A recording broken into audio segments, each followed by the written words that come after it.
할렐루야. 하나님 살아계십니다. 아멘. 오늘은 마지막 권면이라는 제목으로 함께 말씀을 나누고자 합니다. 사람마다 좋아하는 구절들이 있습니다. 우리 모두가 다 좋아하는 구절이 있죠. 저도 마찬가지로 좋아하는 구절이 있는데요. 그 중에 하나가 바로 고린도전서 13장 13절 말씀입니다. 아마 다 아시는 말씀인데요. 제가 한번 읽어드리겠습니다. 그런즉 믿음, 소망, 사랑 이 세 가지는 항상 있을 것인데 그 중에 제일은 사랑이라. 아멘. 이 말씀 다 아시죠? 그리고 많은 분들이 좋아하시는 구절 중에 하나일 것입니다. 갑자기 제가 좋아하는 구절을 왜 말씀드렸냐면 히브리서 11장부터 13장까지의 말씀은요, 이 세 가지 믿음, 소망, 사랑에 대해서 나누고 있기 때문에 그렇습니다. 히브리서 11장과 12장은요 바로 믿음과 소망에 대해서 우리에게 말씀하십니다. 그리고 오늘 본문 바로 이 13장은요 고린도전서에서 말하고 있는 바로 하나 빠진 것, 바로 사랑에 대해서 이야기합니다. 그런데 이 사랑을 어떻게 실천하면서 살아야 하는지를 다루는 말씀이 바로 오늘 본문이 기록되어 있는 히브리서 13장 말씀이라는 것입니다. 이 히브리서 13장은요 사랑이라는 큰 주제를 가지고 두 가지 측면에서 말씀을 전개해 나가고 있습니다. 바로 하나님 사랑과 이웃 사랑으로 나뉩니다. 이 하나님 사랑과 이웃 사랑은 하나님께 대한 진정한 예배의 모습과 하나님의 사랑을 힘입은 자로서 행해야 할 바른 실천으로 나타난다라고 교훈하고 있습니다. 히브리서 기자는 오늘 본문이 기록된 13장을 기록하면서 글을 읽고 있는 독자들로 하여금 한 가지 기대하는 마음으로 이 글을 쓰고 있음을 알 수가 있습니다. 그것은 바로 하나님을 잃어버린 불신앙과 인간성 상실의 위기에 직면한 이 시대에 하나님을 경외하는 법과 그리고 진정한 형제애에 대해 깨닫길 원하면서 이 히브리서 13장을 기록하고 있다는 것입니다. 히브리서 기자가 당시에 히브리에 있는 성도들에게 그리고 현대를 살아가고 있는 우리에게 마지막으로 어떤 권면을 하고 있는지 함께 말씀을 살펴보기 원합니다. 먼저 히브리서 기자는 이웃을 사랑하라 라고 말씀하고 있습니다. 오늘 본문에서 성도가 사랑해야 할 이웃에 대해 말씀합니다. 첫 번째로 우리가 사랑해야 하는 이웃은요, 우리의 형제를 사랑해야 한다라고 1절 말씀에 기록하고 있습니다. 1절 말씀에서 형제 사랑하기를 계속해야 한다라고 말합니다. 다시 말하면 우리 서로 사랑하라라는 것입니다. 여기서 서로 사랑해야 하는 형제는 예수님을 구주로 영접하는 한 공동체 안에 있는 형제와 자매를 말씀하는 것입니다. 그렇다면 우리는 먼저 누구를 사랑해야 하겠습니까? 바로 지금 내 옆에, 내 주변에 있는, 그리고 우리 법한교회에서 함께 신앙생활하고 있는 우리의 형제들을 사랑해야 될 줄 믿습니다. 그럼 어떻게 사랑해야 할까요? 우리와 함께 신앙생활하는 교우를 사랑하되 하나님을 사랑하는 것과 같이 사랑할 수 있어야 할 것입니다. 바라기는 서로 사랑하기를 최선을 다해, 그래서 우리 법한교회 하면 세상 사람들이 부러워할 정도로 사랑이 차고 넘쳐 흐르는 사랑의 공동체가 되길 간절히 소망합니다. 그리고 우리의 사랑은요, 차고 넘쳐서요, 다시 이제 손님, 다시 말해 나그네를 사랑할 수 있어야 합니다. 우리 주변에는요, 정말 많은 나그네들이 존재하죠. 아마 육지에 있는 성도님들은 이 나그네 사랑하는 것에 대해서는 크게 와닿지 않을 것 같습니다. 그런데 우리는 다르죠.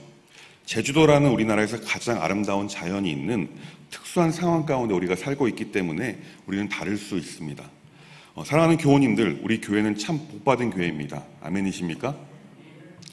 코로나 시국에도요, 우리 교회는요, 하나님의 은혜로 말미암아 교회 학교부터 장년부에 이르기까지 모두를 놓고 보면요, 1년 52주, 한 주도 빠지지 않고 새 가족이 등록하는 정말 복된 교회입니다.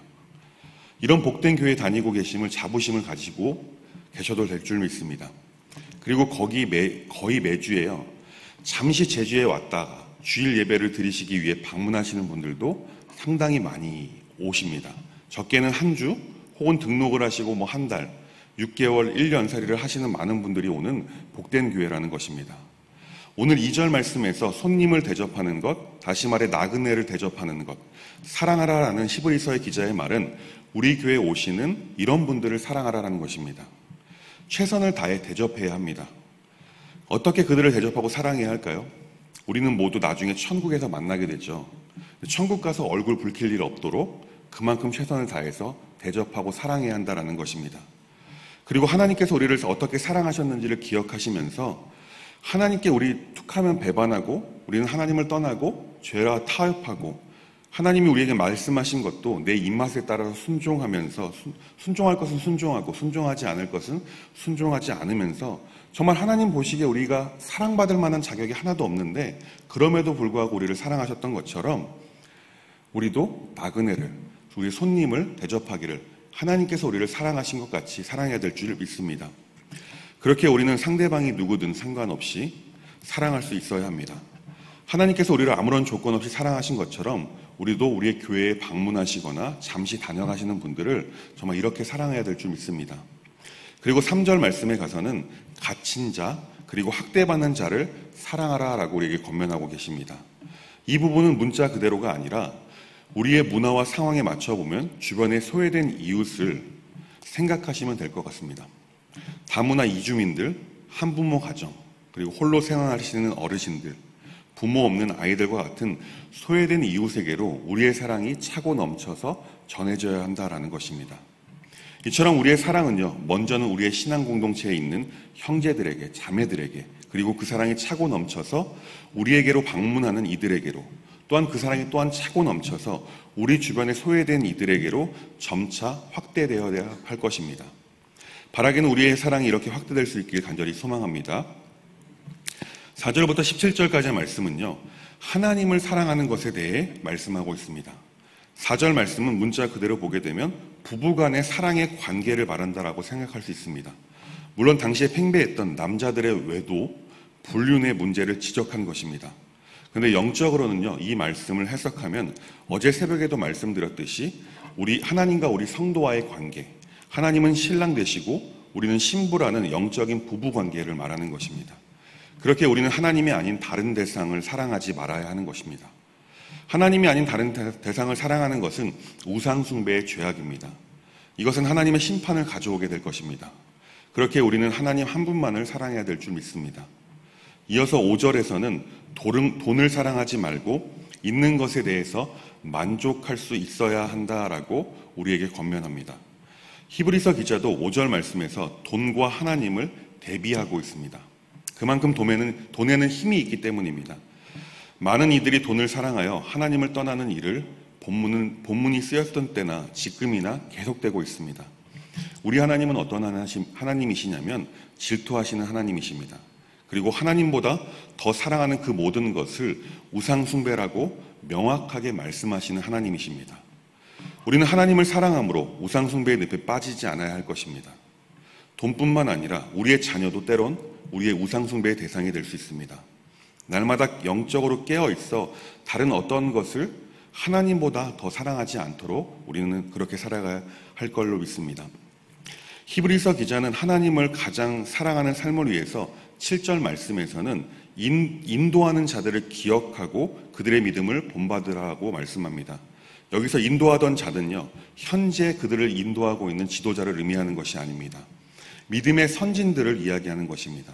하나님을 정말 사랑해서 하나님만을 위해서 살았던 그 아브라함과 같은 이 믿음의 지도자들의 모습을 본받고 하나님을 그들과 같이 사랑하라라고 권면하고 있습니다. 또 이어서 하나님을 사랑해야 하는데 이상한 교훈, 이상한 전통들에 흔들리지 말아야 한다라고 말씀합니다.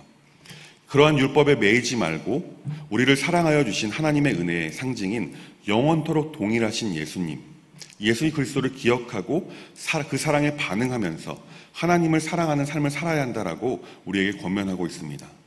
이어서 10절부터 16절까지의 말씀은 하나님이 우리를 어떻게 사랑하셨는지를 은유적으로 말씀하고 있습니다. 바로 하나님의 사랑이 하나뿐인 독자 예수님을 보내주심, 그리고 희생 제물로 삼으신 그 하나님의 사랑을 상기하게 하며 기억하게 함으로써 우리가 하나님을 사랑하는 것이 당연히 마땅하다라고 말씀하고 있는 것입니다. 그런데 그 하나님의 사랑은요, 이제 실천하는 삶으로 이어져야 한다라고 말씀합니다. 그 사랑의 실천은 먼저는 하나님 앞에 우리가 온전하게 예배하는 모습으로 드러나야 될 줄 믿습니다. 또한 그리고 우리를 사랑해서 주신 예수님으로 인해 항상 언제든지 우리의 상황과 환경에 상관없이 하나님을 찬송함으로써 하나님을 향한 우리의 사랑의 고백이 예배로 이어져야 한다는 것입니다. 그리고 그 고백은 우리에게 주신 예수님의 이름을 고백하는 우리의 입술로서의 고백, 선포가 되어야 한다는 것입니다.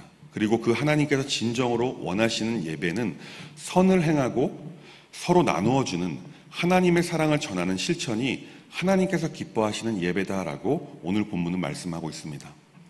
그렇습니다. 우리가 하나님을 사랑해서 표현되어지는 예배는 하나님을 향한 찬송과 그리고 하나님께서 우리에게 주신 예수님을 향한 선포로 드릴 수 있습니다. 그리고 더 나아가 하나님께서는 사람들에게 선을 행하고 나눔을 통해 예배하길 원하시는 것입니다. 선을 행하고 나눔 후에 왜 예배하는 것입니까? 특별히 하나님께서 기뻐하시는 예배냐면 우리의 이러한 선한 행실, 결국 그 행실을 보는 이들로 하여금 그들이 하나님을 바라볼 수 있도록 하는 것이기 때문입니다. 사람은 선한 삶을 사는 사람들, 그리고 나누는 삶을 사는 사람들에게 관심을 갖습니다. 그 사람이 어떤 사람인지, 누구인지, 혹은 종교가 무엇인지 관심을 갖고 바라보게 됩니다. 그래서 성경은 세상 가운데 선한 행실로 선한 영향력을 흘러보내야 한다라고 말씀하고 있는 것입니다. 이것이 궁극적으로 하나님께는 영광이 되는 예배의 행위이기 때문에 그렇습니다. 하나님을 사랑한다면 우리는 선을 행하고 나누는 삶을 살아야 할 줄로 믿습니다. 이것이 결과적으로 오늘 본문 초반에 있던 이웃사랑과도 연결되는 것입니다. 오늘 본문 1절부터 17절까지의 말씀은 이웃을 사랑하고 하나님을 사랑해야 하는데 그 사랑은 말로만, 생각으로만, 마음으로만 하는 것이 아니라 우리의 삶의 실천으로 이어져야 한다는 것을 히브리서 기자는 우리에게 마지막으로 권면하고 있습니다. 오늘 본문의 이 마지막 권면처럼 무엇보다 하나님을 사랑하고 이웃을 사랑하는 삶을 사시는 법안의 교우님들 되시길 간절히 소망합니다. 단 그 사랑은요, 마음으로, 말로만 하는 것이 아니라 우리의 삶 가운데 실천으로 이어져야 할 것입니다. 바라기는 이 삶의 실천, 사랑의 실천으로 하나님께서 진정으로 원하시고 기뻐하시는 삶의 예배를 올려드릴 수 있는, 그래서 하나님의 마음을 시원케 할 수 있는 우리 법안의 모든 교우님들 되시길 주님의 이름으로 축원합니다. 기도하겠습니다. 사랑의 하나님, 오늘 본문 말씀을 통해 성경 핵심 메시지인 하나님 사랑과 이웃 사랑에 대해서 다시금 생각하게 하심에 감사드립니다. 오늘 본문 말씀처럼 우리의 사랑이 말로만, 마음으로만 하는 것이 아니라 우리의 삶의 실천으로 이어질 수 있도록 인도하여 주옵소서. 그래서 우리의 모습이 하나님의 마음을 시원케 하고 하나님을 기쁘시게 하는 삶이 될 수 있도록 하나님 인도하여 주옵소서. 오늘 이 성전을 나서는 순간부터 바로 우리의 삶의 예배가 시작될 수 있도록 은혜를 허락하여 주옵소서. 예수님의 이름으로 간절히 기도합니다.